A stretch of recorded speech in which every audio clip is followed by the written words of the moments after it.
Lo facciamo prima, anzi così lo possiamo anche dedicare adesso.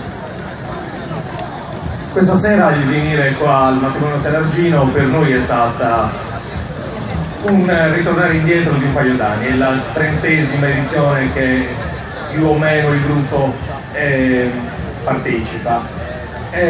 Il non trovare stasera qua ad aspettarci la cara figura di Lello Melis ci ha un attimino addolorato. E vogliamo dedicare a te, Lello, questo ballo che insieme a Fedora, insieme a Beppe Cardia, sei stato uno dei promotori del matrimonio Serargino. Questo ballo, che è quasi preghiera, che è una preghiera danzata, la dedichiamo a te.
Grazie Antonello, aspetta che vorremmo darvi una ceramica in ricordo di questa vostra presenza.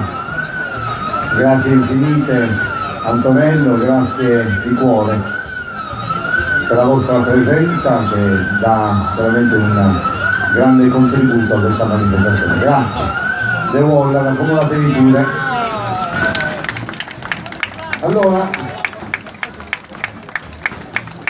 bene, come per magia l'antifurto ha smesso di suonare, quindi siamo tranquilli, ci stiamo preoccupando. Cominciamo a metterci d'accordo con l'abituale.